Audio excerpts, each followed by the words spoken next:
लेकरांचं फक्त शाळा शिका मोठं. तुम्हाला सांगते, education is not just a name of any degree or certificate that can be shown to others as a proof. शिक्षण म्हणजे काय? पदव्या धारण करायचं आहे का लोकांना दाखवण्यासाठी? माझ्याकडे एवढ्यात, माझ्याकडे तेवढ्यात नाही. शिक्षणाचा खरा अर्थ काय? शी म्हणजे शील, क्ष म्हणजे क्षमा आणि न म्हणजे नम्रता. हा झाला शिक्षणाचा खरा अर्थ. तुम्हाला जर म्हणत असाल शिक्षण झालं म्हणजे मी देवाला मानत नाही, शिक्षण झालं म्हणजे मी संस्कृतीला मानत नाही, शिक्षण झालं म्हणजे मी मायबापाला मानत नाही, शिक्षण झालं म्हणजे मी कोणासुद्धा झुकत नाही, हे तुमचा सगळ्यात मोठा गैरसमज आहे. डिग्र्या घेऊन पडेल आहेत कितीतरी तुमच्यासारखे इथंच. विठ्ठल विठ्ठल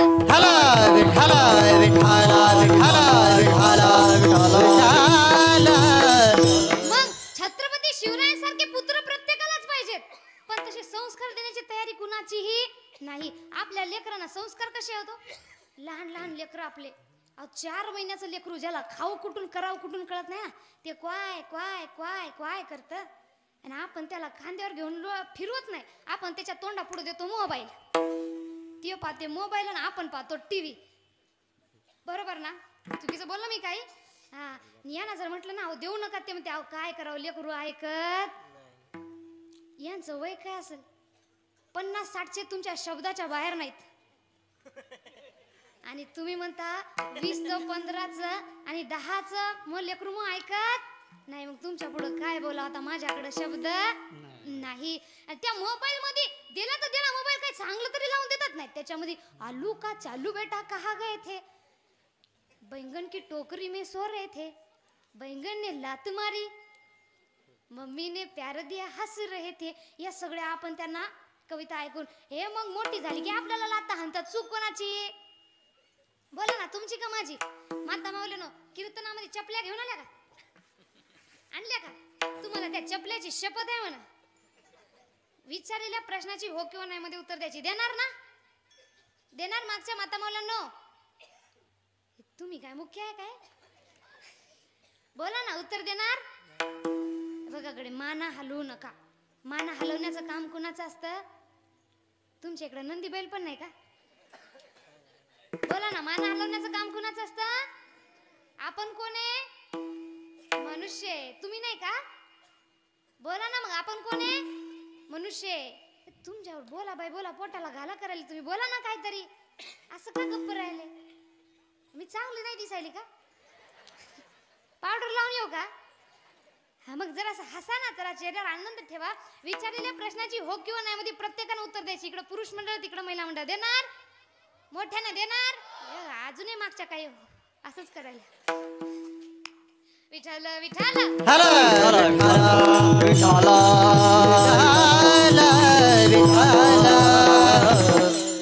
हे सगळं आपल्या लेकरांना ऐकवून आपण मोठे करतो. त्यातल्या त्यात त्यांच्या थोड्या इंग्रजीच्या कविता, twinkle twinkle little star, how I wonder what you are, up above the world so high, like a diamond in the sky. कुणाला अर्थ माती कळो का?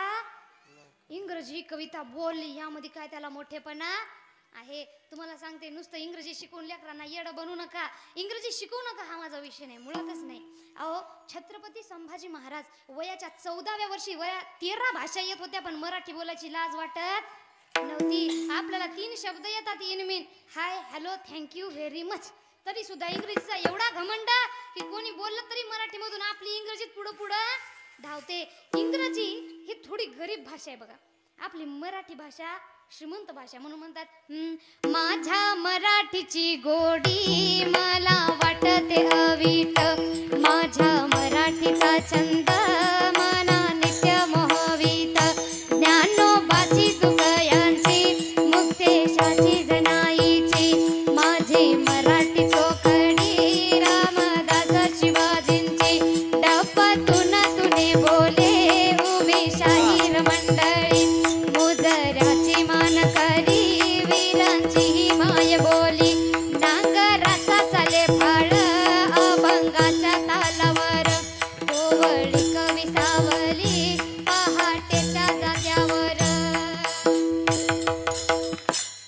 मी इंग्रजीची सुद्धा कविता म्हटली आणि मराठीची सुद्धा म्हटली. मी इंग्रजीच्या वेळेस त्यांना वाजवा म्हटलं नाही, मराठीच्या वेळेस त्यांना वाजवा म्हटलं नाही. पण इंग्रजीच्या वेळेस दोघांपैकी एकानं तरी वाजवलं का? पण मराठीच्या वेळेस आपोआप त्यांचे हात चालले. हे मराठी भाषेची गोडी आहे.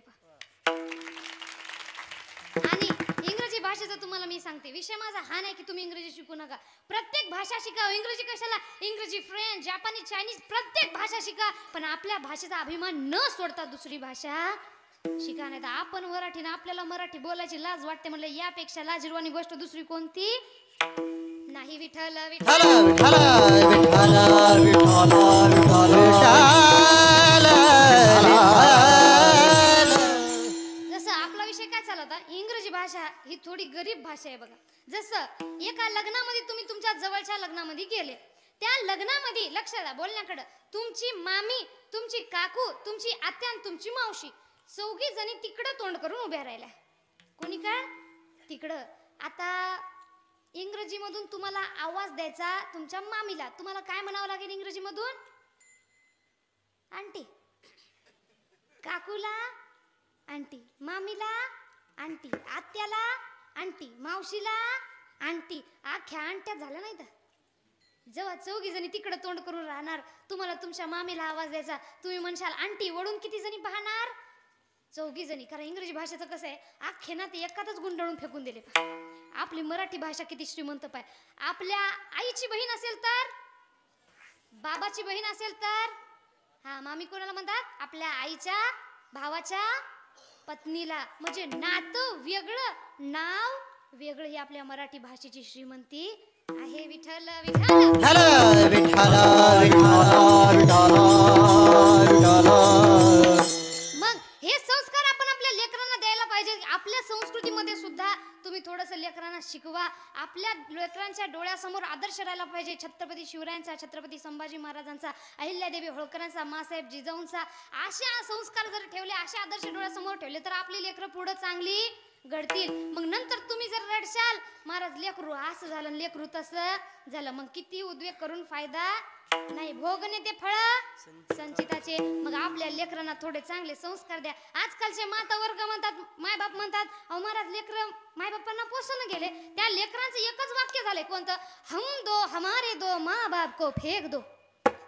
त्यांना मायबापाशी घेण देणंच राहिलं नाही. ते म्हणते हम जाएंगे रामेश्वर काशीवर, घर में बाबा दाने दाने केले उपाशी. घरच्या मायबापाला उपाशी ठेवून तिकडं कोण्या देवाला खाऊ घातलं तरी तुम्हाला त्याचा फायदा होणार नाही. पण हे लेकरांना मनाने कळेल का?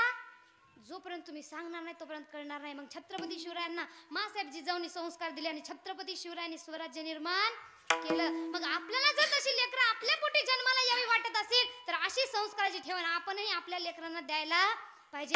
छत्रपती शिवाजी महाराज छत्रपती होते, त्यांना कोण्या गोष्टीची कमतरता होती का? नाही. मग जेव्हा छत्रपती शंभूराजे जन्माला आले तेव्हा छत्रपती शिवरायांनी सुद्धा म्हणावं ना, आपल्याला काय वाटतं, मी माझ्या जीवनामध्ये फार कष्ट सोसले, म्हणून माझ्या लेकरांना तरी कष्ट सोसायची गरज पडू नाही. आणि म्हणून आपण त्यांचं जीवन एवढं आरामदायी करून टाकलेलं आहे, त्यांना कोण्या गोष्टीचं टेन्शन नको. मग छत्रपती शिवरायांनी सुद्धा छत्रपती शंभूराजांना म्हणायला पाहिजे होतं, बाळाराजे, शंभूराजे तुम्ही आता बस आराम करायचंय, स्वराज्य आम्ही निर्माण केले, युद्ध करू करू आम्ही आमच्या जीवाची माती करून टाकली, तुम्ही करायचं नाही. नाही, पण हे संस्कार माझ्या छत्रपती शिवरायांचे नव्हते. अहो म्हणतात ना, बाप शेर तो बेटा सव्वा शेर. छत्रपती संभाजीराजांबद्दल म्हणतात, थाट असा शिवबाचा राजा प्रजेला साजायचा. हा थाट असा शिवबाचा राजा प्रजेला साजायचा. हा थाट असा शिवबाचा राजा प्रजेला साजायचा. थाट असा शिवबाचा राजा प्रजेला साजायचा. झबड्यात झबड्यात झबड्यात हात घालून दात वाघाचे मोजायचा. झबड्यात हात घालून दात वाघाचे मोजायचा. झबड्यात हात घालून जबड्यात हात घालून दात वाघाचे थाटाचा शिवबाचा राजा प्रजेला साजायचा आणि जबड्यात हात घालून दात वाघाचे मोजायचा. चरित्र माझ्या शंभूराजांचं आहे महाराज. म्हणून म्हणतात नाद करा पण छत्रपतींचा नाही, कारण मर्द मराठ्याचं पोर जणू तलवारीची धार. मर्द मराठ्याचं पोर जणू तलवारीची धार. नाद करू नका आमच्या राजाचा, नाद करू नका आमच्या राजाचा. या मराठ्याचं पोर जिथं गुस्त या मराठ्याचं पोर छाप पडतो या ढाल्या वाघाचा. जिथं गुस्त या मराठ्या मराठ्याचं पोर छाप पडतो या ढाल्या वाघाचा हो जिथं घुसत या मराठ्याचं पोर छाप पडतो या ढाल वागता जिथं घुसत या मराठ्याचं पोर छाप पडतो या ढाल वागता हे मर्दानी वाघाची आमची रिचाल कणखर छाती अन पोला देठाल शिवबानी केला या जगाचा उद्धार बघताचा दुश्मन कापी करकर अशी वाघाची डरकाळी मिटून अन्यायाची जाळी अशी वाघाची डरकाळी मिटून अन्यायाची जाळी नाद करू नका आमच्या वाघाचा हो नाद करू नका आमच्या वाघाचा जिथं घुसत या मराठ्याचं पोर जिथं घुसत या मराठ्याचं पोर छाप पडतो या ढाल्या वाघाचा जिथं घुसत या मराठ्याचं पोर छाप पडतो या ढाल्या वाघाचा हो जिथं घुसत या मराठ्याचं पोर छाप पडतो या ढाल वागता जिथं घुसत या मराठ्याचं पोर छाप पडतो या ढाल वागता वा, जोरदार टाळ्या अहो मर्द मराठ्याचं पोर जणू तलवारीची धार नाद करू नका आमच्या राजाचा जिथं घुसत या मराठ्याचं पोर छाप पडतो या ढाल्या वाघाचा म्हणून म्हणतात अशी जर लेकरं आपल्याला आपल्या पोटी जन्माला पाहिजे असेल असे संस्कार सुद्धा आपल्याला त्यांना द्यावे लागतात आणि म्हणूनच म्हणतात जोपर्यंत संस्कार देणार नाही तोपर्यंत आपली लेकरं सुद्धा चांगली घडणार नाही विठ्ठल विठ्ठल विठ्ठल विठ्ठल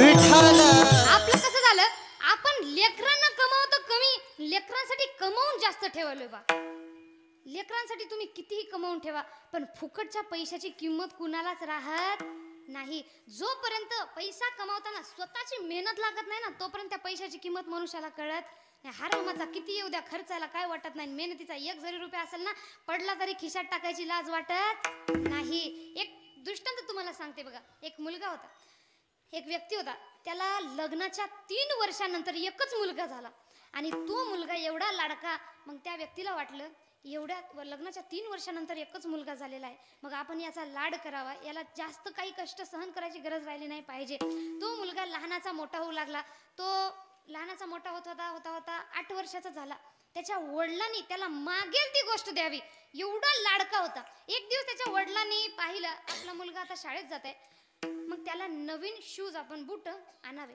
तो वडील दुकानामध्ये गेला आणि बुटाच्या दुकानामध्ये जाऊन त्यांनी त्याला 500 रुपयाचा बूट आणला 500 रुपयाचा बूट आणला आणि त्याच्या आईकडे दिला आईनं जाऊन मुलाला दिला मुलगा म्हणाला आई मला हा कलर आवडला नाही पण आईचं म्हणणं बाबा आता फार लांबून आणलेलं आहे वापस करता येत नाही 1-2 महिने वापर तुझे वडील तुझा एवढा लाड करतात तुला लगेच दुसरा घेऊन देतील पण तो म्हणाला मला दुसरा पाहिजे कारण फक्त लाड खाऊन ठेवलं होतं ना दुसरा पाहिजे आई म्हणाली अरे गप राहा तुला नंतर दुसरा घेऊन देतो त्या मुलाला राग आला त्यानं एक बूट काढला त्याच्या आईला फेकून मारला दुसरा कल्ला विहिरीमध्ये फेकून दिला आता वडिलांना ही गोष्ट दुरून माहीत झाली की आपल्या मुलानं त्याच्या आईला बूट फेकून मारला आणि दुसरा जो बूट आहे तो विहिरीमध्ये फेकून दिला त्याने जाऊन त्याच्या आईला विचारलं हो ग त्यानं तुला बूट फेकून मारला का पण लेकरांचा सगळ्यात मोठा वकील कोण असतो शेमडं का असं पण त्यांना एवढं आवडतं माता मावल्यांना माझ्या तुम्हाला सांगते लेकरांचा लाड करा गडे खूप लाड करा पण जिथं लाड करायचा तिथंच करा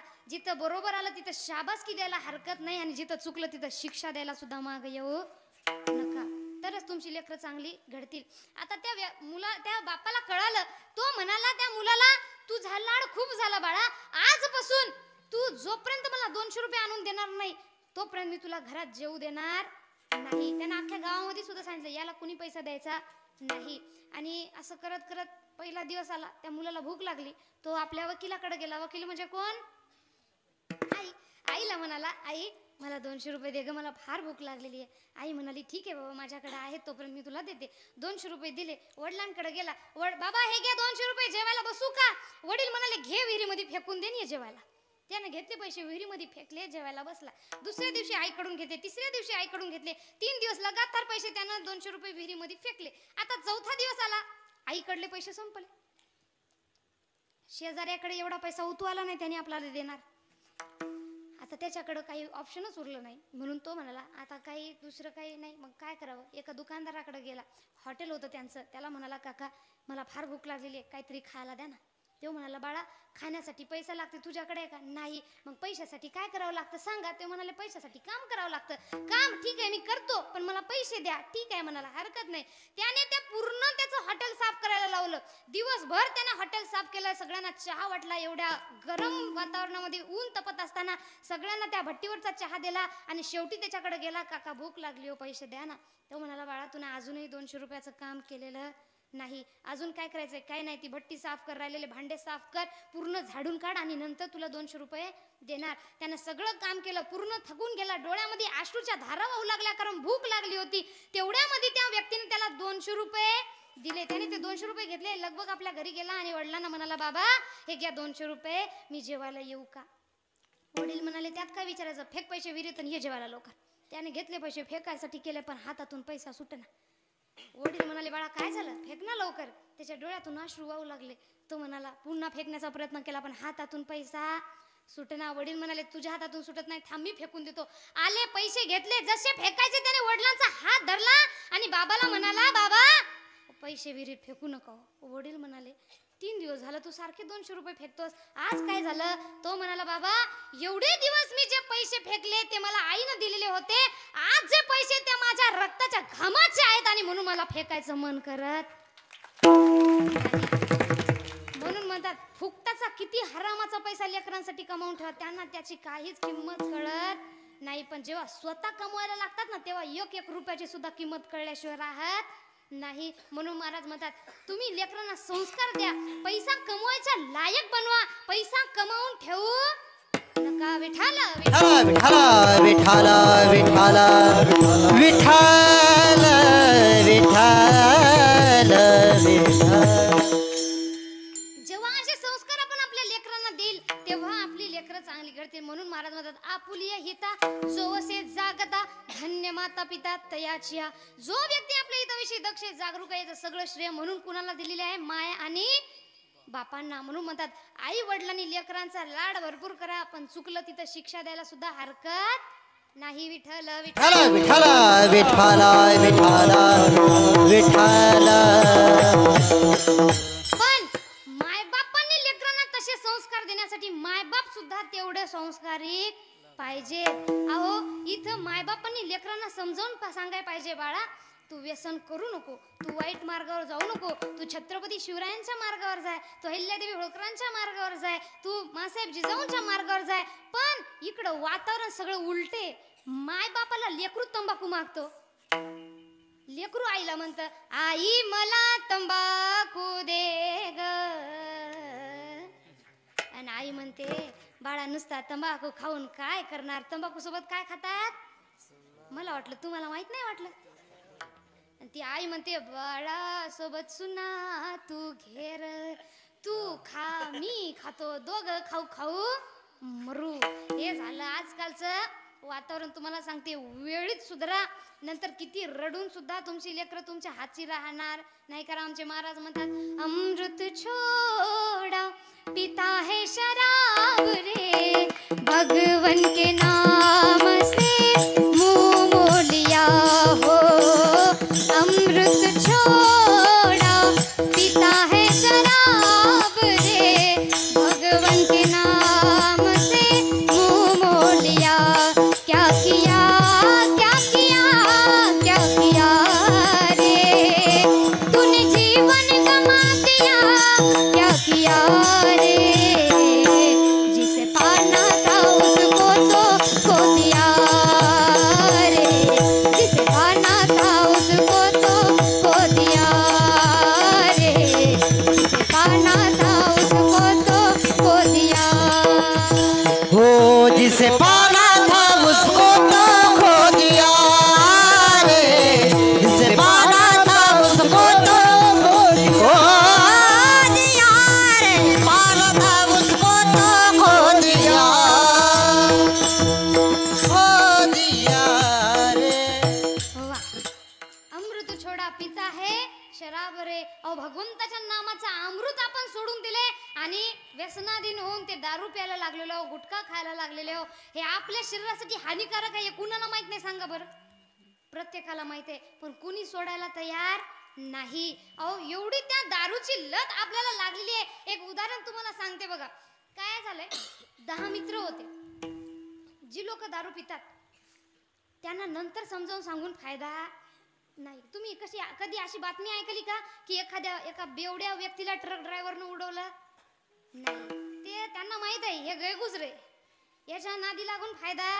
ते कट मारून जातात त्याला. चांगल्याला उडवल पण पिदाड्याला कधी उडवणार नाही. तुम्ही बघा काय खाऊ नाही मारत. एखाद्या वेळेस गल्लीतून आपण चाललोय, कुत्री भू भू करता आपल्या मागे लागतात ना. हा, पण त्या आपल्या ऐवजी एखादं जर पिदाड चाललं ना, ते कुत्र सुद्धा त्याला कट मारून जातं, पण त्याला भू किंवा हू सुद्धा करणार. त्यांना माहित आहे हे आपल्याही वरच आहे. हे गैगुजरी लोक असतात, याच्या मागे लागून फायदा नाही. कारण यांना काय खाव, काय घालाव, काय बोलाव याचं सुद्धा भान नसतं. एक उदाहरण तुम्हाला देते बघा. 10 मित्र होती, त्यापैकी 9 पिदाडी होती, एक चांगला होता.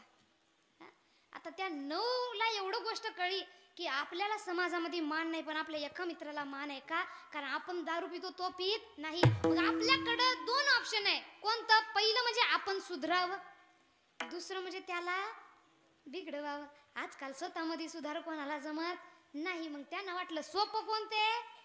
त्याला बिघडावं. त्याने त्या मित्राला घेतलं जवळ आणि म्हणाले, मित्रा आजपासून आपण दारू सोडणार आहे, फक्त आजच्या दिवस तू आमच्या सोबत चल. तो म्हणाला ठीक आहे चला जाऊयात. 3 जण सगळे 10 मित्र गेले. एका ग्लास मध्ये त्याने दूध घेतलं, एका ग्लास मध्ये दारू घेतली आणि दारू सोडायची म्हणून एकानं ग्लास उचलला आणि त्या चांगल्या मित्राला म्हणाला, मित्रा आजपासून आम्ही दारू सोडणार आहे, पण तुला माहित आहे का दारूची खासियत काय आहे?